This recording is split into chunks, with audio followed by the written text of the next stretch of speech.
Buying anything and everything and bringing home trash is not chic. I'm sorry. Like, let's have a little bit of tough love here. It's not chic. Hey there, my handsome and pretty little Cobras, and welcome back to the Cobra's Nest. So today's video is how to budget and still be chic. So you guys know that I'm not above like nice things, but I'm also really strict about where my money is going and becoming financially independent. So I got 5 things that I want to talk about to kind of give you a framework on how you can still be like living your best life, but at the same time being financially responsible, because I know that is something that is really important, especially now that my Cobra babies are in their early 30s. So yeah, I want to share that with you guys, things that have worked for me in hopes that it can help you guys out. So without further ado, let's get into the video. Let's get it. Let's go.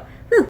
Okay, so coming in at number 1, so less is more. So when it comes to shopping, this is not saying like you can't buy anything and like you need to be a monk. That is totally not the vibe when it comes to budgeting. I think the most beneficial way to kind of think about this is buy less, but buy the best that you can afford. Like, no one's saying you need to go out and buy a Lambo. That's not what this tip is trying to say. It's just saying that less is more. Sometimes, and this is something that has happened to me and I have now corrected after, many years of frugality. I used to buy like really cheap clothes from Walmart. Don't get me wrong, it was a season. We all need a cheap season. But like those clothes would fall apart and they would get holes in them. So like the $8, $9, $20, like it would start to add up every time I needed to replace these clothes. Now, I bought those Aritzia clothes back in 2023. It's been like 2 years since I've like really replenished anything except for like my birthday hauls. So I'm like really happy with where I've gotten in these past couple months. You guys have seen that I've done some pretty aggressive low buys and they have been very successful because I really implemented this idea of like buy less but buy the best, like that you can afford. So once I could afford Aritzia, I started buying Aritzia, and my Aritzia pieces, chef's kiss, great condition, still well put together. I'm extremely happy. They were a pretty penny. No one's saying that Aritzia is cheap. Lululemon is not cheap. Banana Republic is not cheap, and you can definitely get some secondhand pieces like that. A lot of my Banana Republic pieces are from the thrift store. They are from Value Village, so don't get it twisted. I'm not saying that this all needs to be expensive, but I think just honing in that mentality of like less but the best, less is more, is definitely going to pay off tremendously, because like every dollar counts. We really shouldn't be wasting it on buying poo. And honestly, on a more practical level, do you even really feel good when you're wearing subpar clothes? I didn't feel good, so I just wanted to offer that tip. You'll save more money in the long run. Okay, so coming in at number 2, so being disciplined. You have to record it all. So if you are not disciplined with your money, I hate to be that girl, I hate to be the bearer of bad news, but you really need to start recording your expenses. I know it's going to be super difficult, especially when opening your phone app for the bank is really stressful. I get it. That's so stressful. Money can be such a stressful topic that I totally get that. Like, you don't want to look at that. But the truth of the matter is, you're not going to repair your relationship with money. You're not going to repair your relationship with saving, with budgeting, with being financially healthy by avoiding that. So I would highly suggest enter a season of being disciplined. Record everything so that you can see, did you have an emotional spending moment? Did you buy this because you were sad? Did you buy this because you were happy? Did you buy this because you were with friends? Did you buy this because everybody was buying something, so you had to buy something too? Did you buy it because you weren't feeling good? Did you buy it because it's an aspirational piece and it'll finally fit me when I lose weight? I've been there. I've done all of those, so I completely understand how that feels. So I just want to bring to the table, be disciplined, record it. And for me, I would just record it on my phone. I'd go home and log it into a spreadsheet.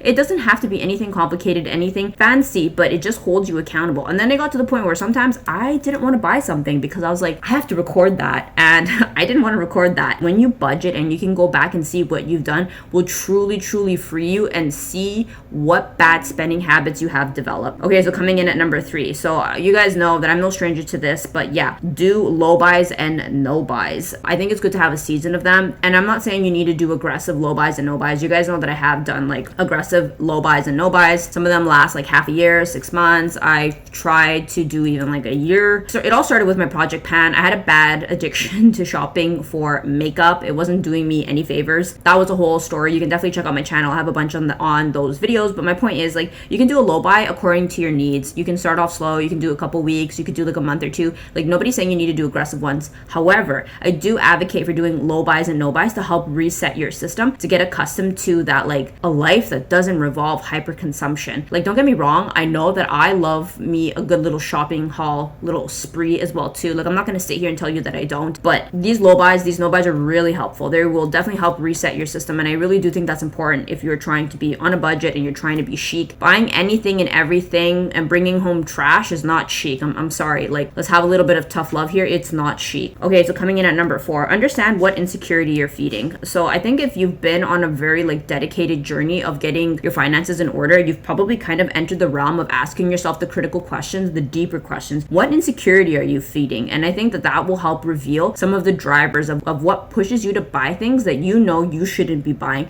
Whether it be like, are you buying way too much makeup? Are you constantly going out for like dinner dates? Do you drink too much coffee out? Do you this? Do you that? Whatever. Do you Uber too much to your situationships?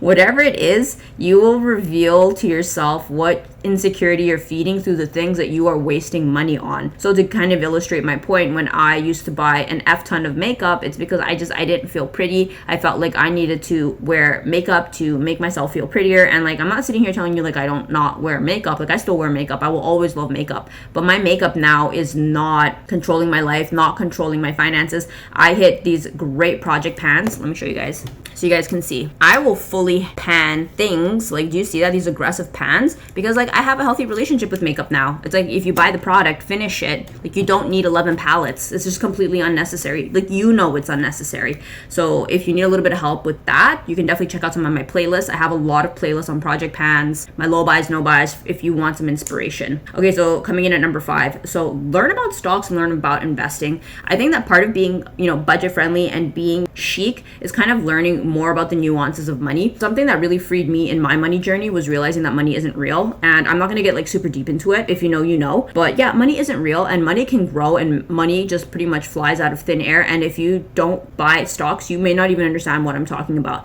Like, when money hits my bank account, just like that, the dividend that comes from stocks, it's like I got paid to own the stock. Like, in what other world? Like, what? And that really revolutionized my mind. The first type of stocks that I originally bought when I first started my investing journey was, dividend paying stocks. And I don't know how much I want to go into this because I'm not a financial advisor, but the advice that I could give is like, learn about stocks and learn about investing. You don't have to watch me or anything like that. You can definitely go watch more professional people. You can go watch financial advisors. You could go watch like Stephen Graham. You don't need to watch my content to do that. But I just want to bring to the table that part of being chic is knowing that you have a safety net, a financial safety net, knowing that you have an emergency fund, knowing that you have money in the bank, that if you need to swipe your card, like, money is there. Like, money, I don't want to say that money is everything, but money is extremely, extremely useful, and it definitely is a great sense of security. So I definitely want to like not downplay the importance of money, but I would love for my Cobra babies to learn about stocks. I would really love for my Cobra babies to taste the awesomeness that it is to make money while you sleep. I'm not trying to be a finance bro by saying clickbaity things like that, like, oh my gosh, like, make money while you sleep. That's not what I'm trying to say. I'm just trying to say that, like, if you are serious about your money, it would not hurt to learn about the stock market and investing. So yeah, I hope that my little Cobra babies could have enjoyed the video, and I will see you guys in the next one. Thanks for watching. Bye.